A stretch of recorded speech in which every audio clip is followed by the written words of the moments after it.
राम राम जी, सभी दर्शकों को, सभी भाई बहनों को राम राम। मैं हूं पावर रामदास और आप देख रहे हैं स्लो जिंदगी। और स्लो जिंदगी के आज के इस एपिसोड में हमारे साथ जुड़ी हैं कानपुर से एक युवा गृहिणी है, महिला है, विरंचिता जी। नमस्कार जी। जी, नमस्कार। आपको दर्शकों याद होगा, हमने कुछ दिन पहले फैमिली वैल्यू सिस्टम पे और जॉइंट फैमिली सिस्टम पे, ये कौन सा फैमिली सिस्टम सबसे अच्छा है, उस पे एक चर्चा की थी। और मैंने उसमें ये कहा था कि दर्शकों से मैंने कहा था कि मैं किसी ऐसे युवा से चर्चा करना चाहता हूं, जैसे हम, भाई मेरी उम्र 60 साल है तो हम एक जनरेशन गैप है। आज का 25 साल का युवा, एक युवती क्या सोचती है, उसकी अपनी परिवार से क्या अपेक्षाएं हैं, उसकी अपने करियर से क्या अपेक्षाएं हैं, उसकी अपनी जीवन से क्या अपेक्षाएं हैं, उसके क्या ड्रीम्स हैं, उसके क्या गोल्स हैं, उसकी क्या एस्पिरेशंस हैं। तो अगर कोई युवा जुड़ेगा तो वो अपने मन की बात हमें बताएगा। तो फिर ये विरंचिता जी ने मुझे फोन किया और मुझसे संपर्क किया। इनफैक्ट इनकी माता जी ने संपर्क किया। वो उन्होंने विरंचिता को बताया, इन्होंने भी वो वीडियोस देखी। तो इनकी माता जी ने मुझसे अप्रोच किया कि आप मेरी बेटी को बुलाइए अपने शो में। तो आज विरंचिता जी ने हमें ज्वाइन किया। राम राम जी। जी, राम राम। मैं विरंचिता विरंचिता गवाड। जी, मेरी, और जी, मेरी ना जी, आपकी मदर से काफी मैं लंबी कान बात हुई है। जी, जी, जी। जरा अपने बारे में बताइए कुछ। जी, मैं कानपुर से हूँ, मेरी शादी कानपुर में हुई है। वैसे मैं born and brought up Lucknow से हूँ और अभी मैं फ़िलहाल यहीं रहती हूँ और अपने घर में अपना डेली का जो रूटीन होता है वो करती हूँ और साथ ही साथ मैं मतलब मास्टर्स मैंने किया है साइकोलॉजी में। तो उसको मैं अभी कंटिन्यू नहीं कर रही हूँ, वो सिर्फ़ एज़ अ एजुकेशन है और बाकी मैं अपना घर नॉर्मली घर का ध्यान रखती हूँ और घर पे ही रहती हूँ। अच्छा, आप एक तरह से एक फुल टाइम हाउसवाइफ हैं, गृहिणी हैं। जी, जी। जी। तो ये गृहिणी होना, ये बाई चॉइस है या गृहिणी होने के लिए आपको आपके इन लॉज ने, फैमिली ने, आपके हस्बैंड की चॉइस है या आपकी चॉइस है कि मैं फुल टाइम गृहिणी रहूंगी? ये निर्णय आपका है या आपके पति का है? जी, ये निर्णय तो मेरा ही है और मेरे इन-लॉज़ का या मेरे हस्बैंड का कोई प्रेशर नहीं है।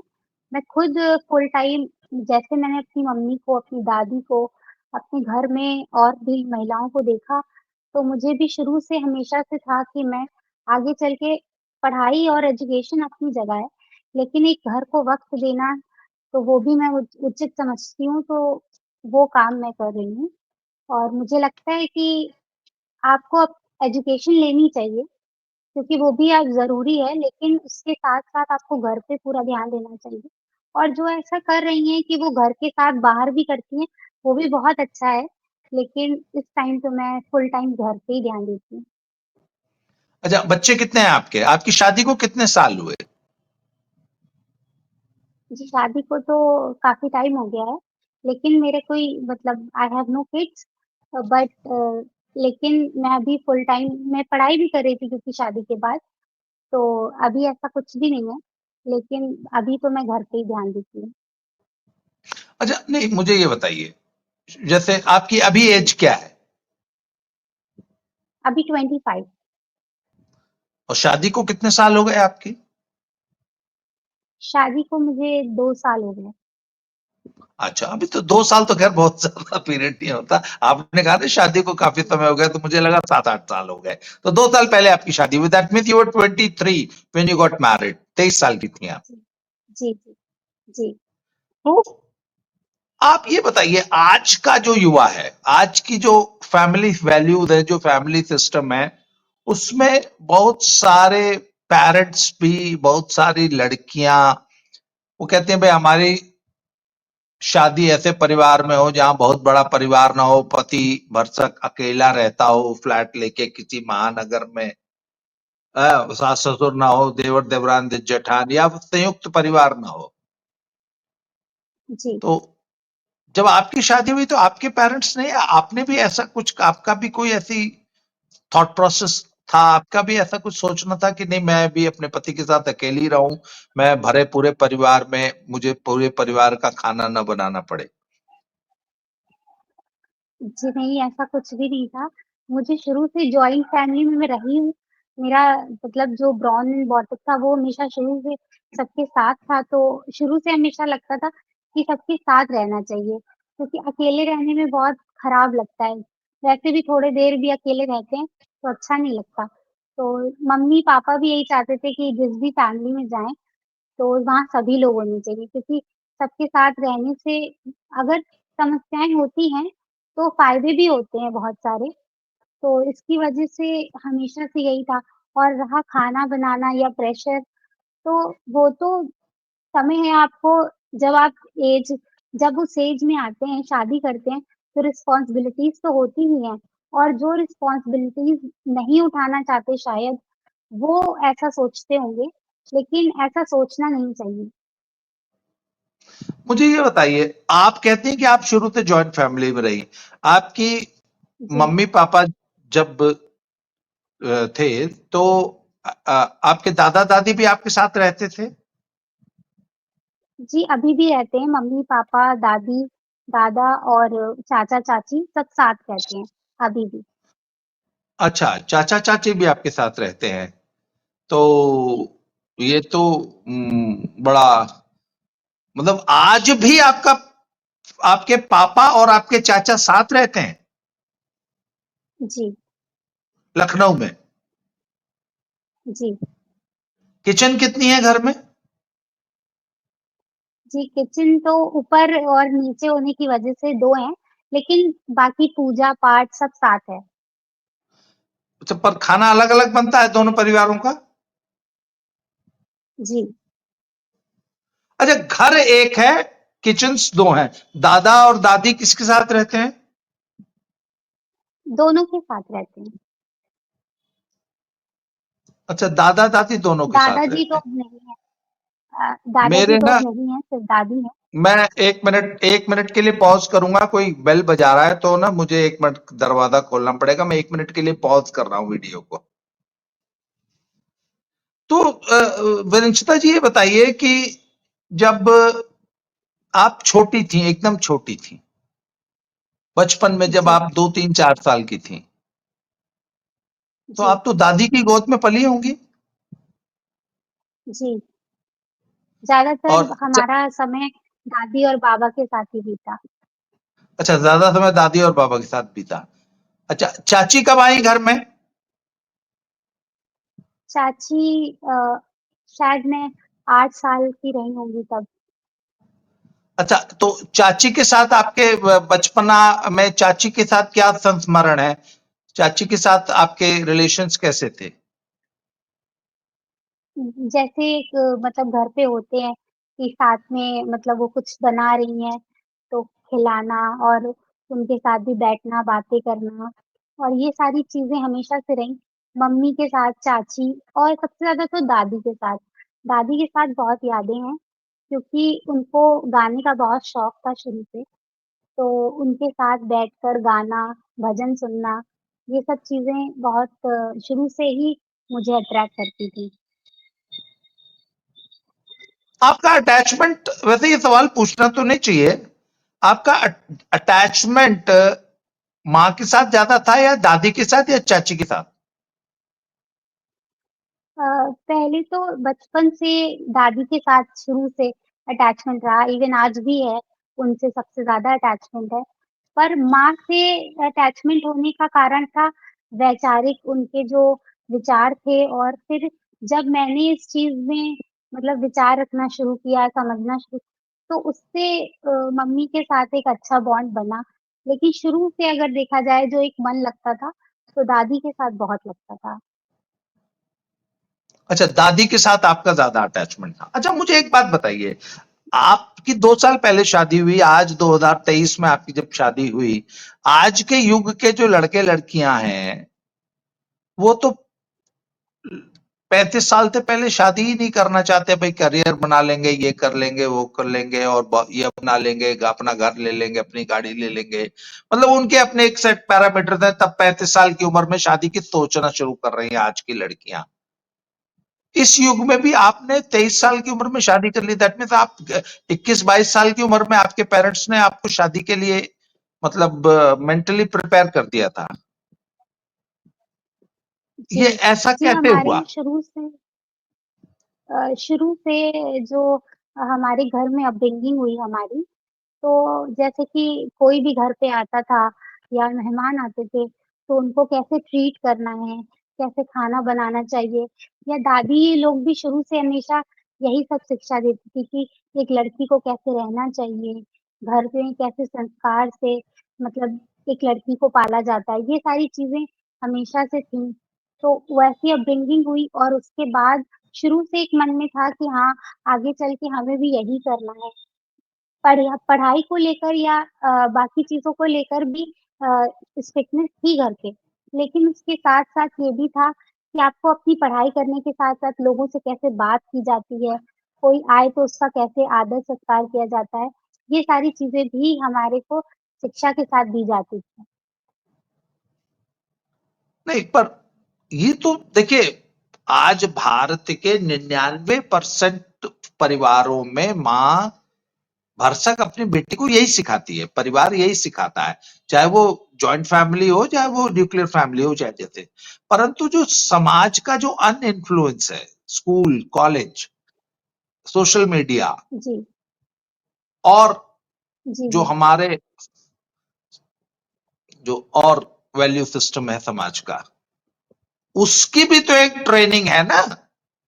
भाई लड़कियां आपस में, जो कॉलेज और स्कूल गोइंग लड़कियां हैं, वो आपस में क्या बात करती हैं, या किटी पार्टी में महिलाएं आपस में क्या बात करती हैं, उनकी क्या सोच है। मेरी एक महिला उनकी मित्र हैं, वो ये बोलती है कि कई बार मेरा भी मन करता है कि मैं भी, वो भी हाउसवाइफ है, तो मैं भी जॉब करूं। कहते मैंने कुछ दिन जॉब की, फिर छोड़ दी।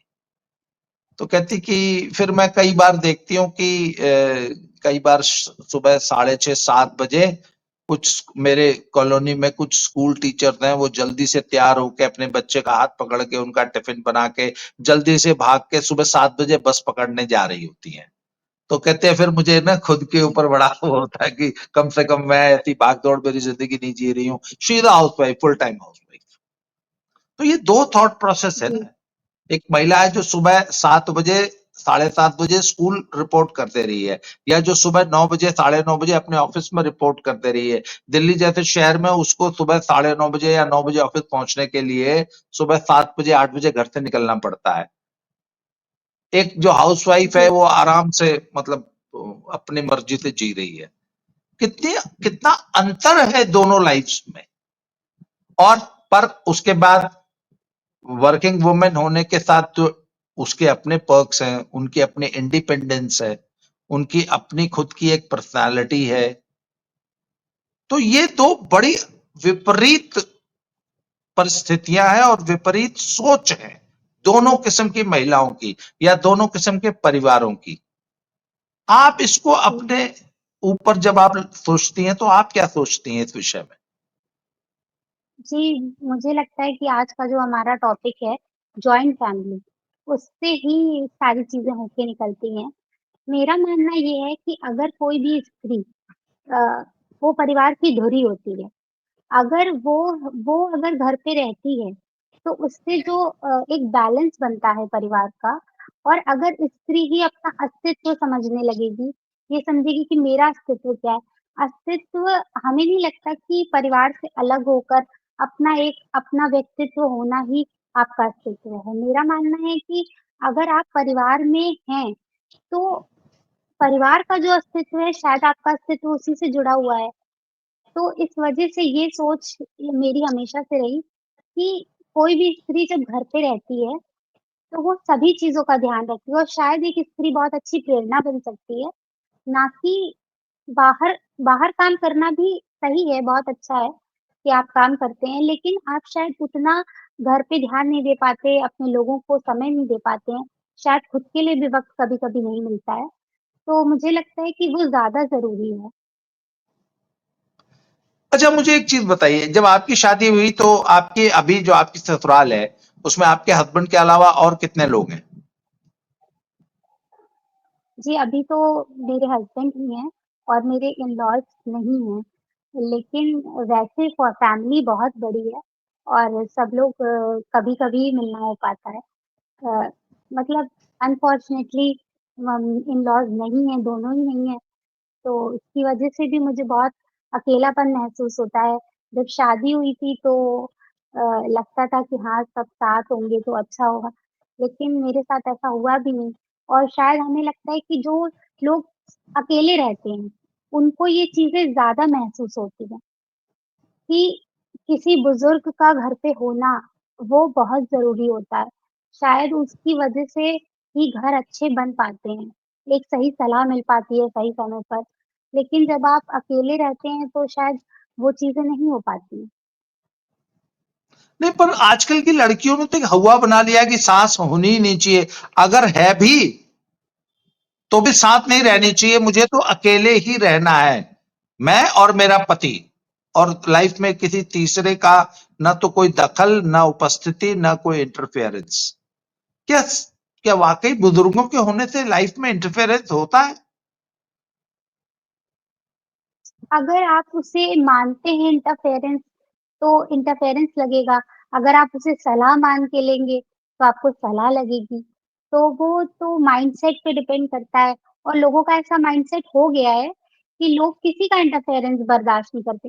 शायद जो बिल्कुल अकेले सिंगल रहने लगते हैं, तो वो तो अपने पार्टनर का भी इंटरफेरेंस नहीं बर्दाश्त करेंगे कुछ समय बाद। हाँ, बड़ी बहुत सही बात की। मैं एक ऐसी फैमिली को जानता हूं जिसमें हस्बैंड वाइफ, जो वाइफ थी, मेरे एक बहुत सीनियर थे, एक तरह से मैं उनको अपना गुरु मानता हूँ, जी, मेरे मेंटोर थे।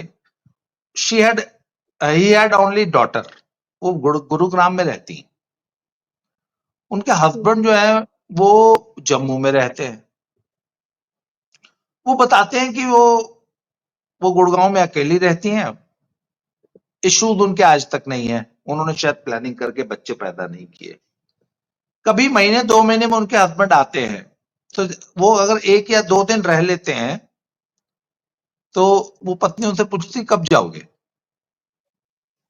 तो मैंने जी, पूछा कि 2 महीने बाद पति आया है और उनकी शादी को भी 10 साल हो चुके हैं। तो उन्होंने एक बात कही, उन्होंने मुझसे कहा कि my daughter has become a loner. जैसे आपने कहा ना कि अब तो पति की उपस्थिति भी उसको अपने अकेले रहने वाले जीवन शैली में पति का की उपस्थिति भी खलने लगी है। वो इस कदर जी, लोनर हो गई है। तो जिस महिला को सास ससुर की उपस्थिति खलती है, या देवर देवरान जेठान या जेठ की उपस्थिति खलती है, कल को तो उसको पति की भी उपस्थिति खलने लग जाएगी। आपने एकदम सही जी, कहा। जी, अच्छा, मैं आपको अपनी फैमिली का एक बड़ा रोचक कहानी बताता हूं कि मेरे 3 बच्चे हैं और जी, हमने चूज किया कि हम गांव में रहेंगे। मैं दिल्ली में जॉब करता था, परंतु दिल्ली वाली नौकरी मैं एक तरह से समझ लीजिए कि पिंड छुड़ा के वहां से अपनी पत्नी को लेके गांव आ गया। गांव में मेरे बड़े ब्रदर थे, भाभी थी, मम्मी थे, पिताजी थे। पहले जब हम गांव पहली बार आए तो बेटा था मेरा, उसके बाद 2 बच्चे और हुए।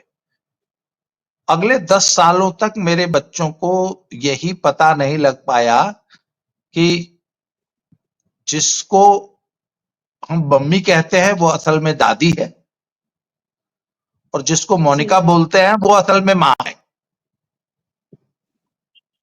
और जी, मेरे और ताई जी, उनको भी मम्मी बोलते थे।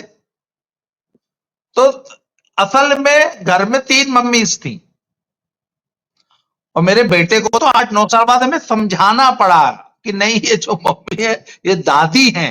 उसको दादी का कॉन्सेप्ट ही नहीं पता था, वो तो मां समझता था उनको। क्योंकि मेरे मेरे जी, परिवार में 5 बच्चे हैं और पांचों दादी की गोद में पले, सारी जिंदगी दादी के साथ बेड पे सोए।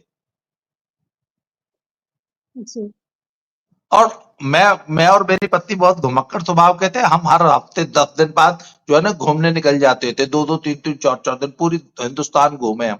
तो लोग हमसे पूछते थे कि यार आप लोग इतना कैसे घूम लेते हो बच्चे? तो मैंने कहा हमारे बच्चों को तो पता ही नहीं कि बाप कौन है और दादी कौन है और माँ कौन है।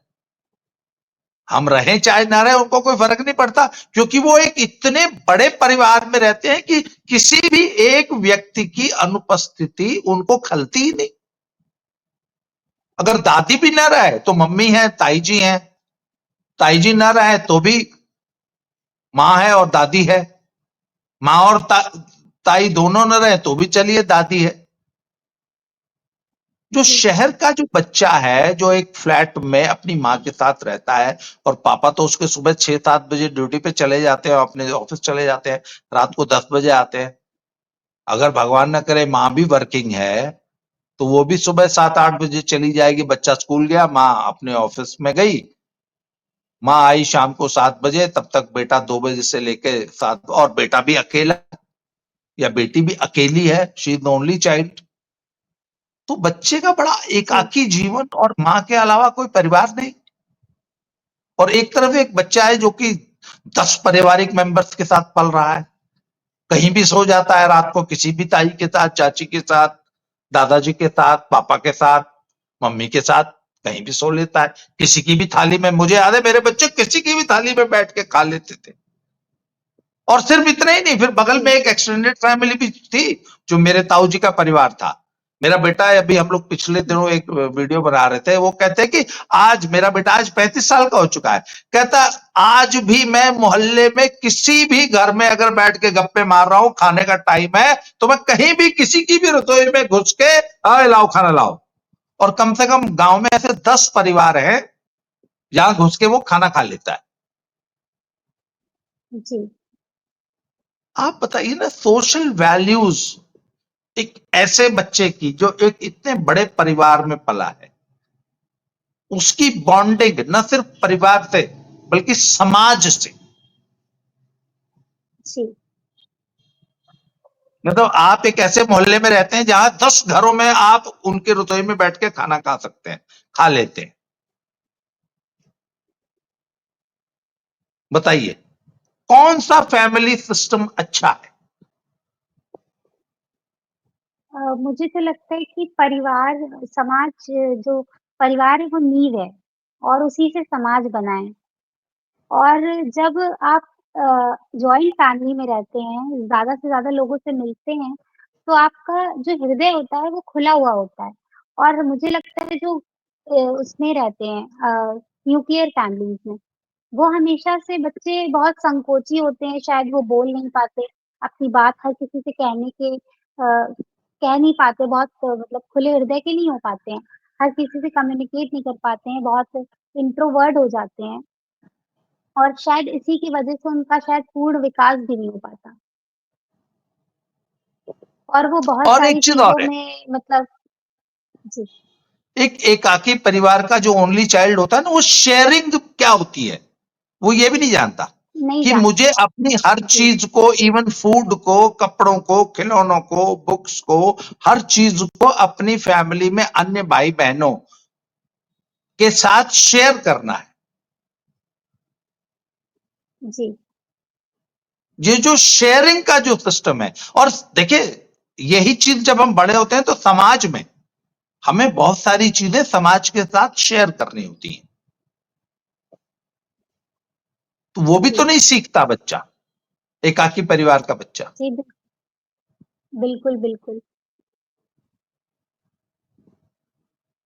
तो आज का जो युवा है, उसके दिमाग में जो ये खुट्टी डाली जा रही है, जो उसको ये टीचिंग की जा रही है, या खुद पेरेंट्स अपनी बेटियों के लिए ऐसी लड़कियां ढूंढ रहे हैं, अपने ऐसे लड़के ढूंढ रहे हैं अपने बेटियों के लिए कि मेरी बेटी को परिवार में न रहना पड़े, अकेली रहे।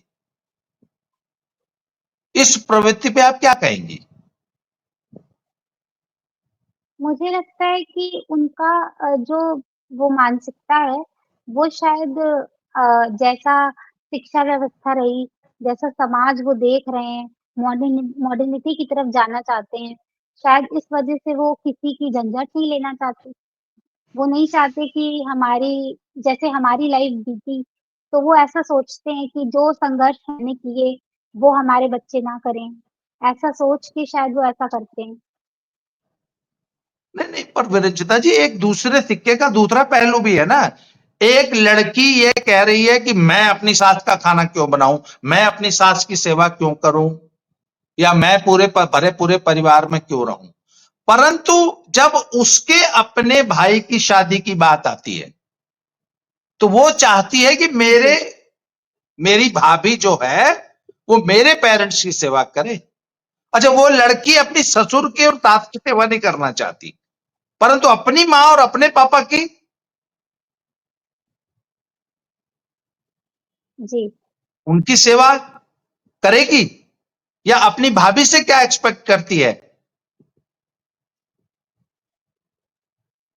वहां पे तो उसकी एक्सपेक्टेशन, उसकी पूरी सोच बदल जाती है। मैंने बहुत जी, सारी, बिल्कुल यही हो ज्यादातर गया है। लड़कियों को।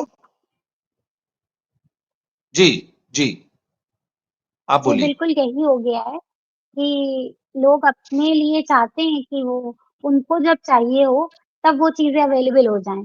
बट जहाँ पे उनका उनकी रिस्पॉन्सिबिलिटी है, वहाँ वो अपनी रिस्पॉन्सिबिलिटी शायद नहीं निभाते। तो और एक्सपेक्ट करते हैं कि जब मेरा टाइम आए, जब मुझे ज़रूरत हो, तब हर इंसान मतलब अपनी रिस्पॉन्सिबिलिटी के लिए फेयरली खड़ा होना चाहिए। तो ये सारी चीज़ें तो एक गलत भावना है और क्या कह सकते हैं कि सही जगह पे आपको अपने हर एक जो आपका रोल है, आपको उसको निभाना पड़ेगा। शायद उसको निभाने के बाद ही आपको ये मिलेगा कि आपके भी जब माता-पिता को आपकी भाभी होगी, तो वो भी उसी तरीके से टाइम देगी, अगर आपने दिया होगा। तो मुझे तो ऐसा लगता है कि अगर आप सेवा करते हैं, तो आपको सेवा मिलेगी, लेकिन आप सेवा नहीं करते हैं, तो शायद आपको ये माँगने का अधिकार नहीं। तो नहीं, ये जो लड़कियां हैं जो आज कहती हैं कि आज मैं अपनी सास के साथ बिल्कुल नहीं रहूंगी, जी। परंतु जब इनका बेटा होगा, इनकी बहू आएगी, तब इनकी एक्सपेक्टेशन अपनी बहू से क्या होगी।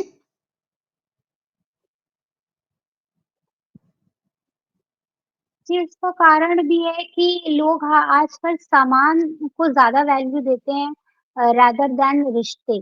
उनको लगता है कि मेरे पास ये सामान है, तो उससे मैं वो काम कर लूँगी। मैं इंडिपेंडेंट रह के लोगों को जैसे कि हो गया है कि ऑनलाइन सर्विसेज़ बुक करके मैं वो काम करा लूँगी, लेकिन मुझे किसी का हस्तक्षेप नहीं चाहिए। तो इसकी वजह से भी लोग बहुत ज़्यादा अकेलेपन के भी शिकार होते हैं। साथ-साथ और भी दुर्घटनाएँ भी होती हैं और परिवार भी अकेला रह जाता है।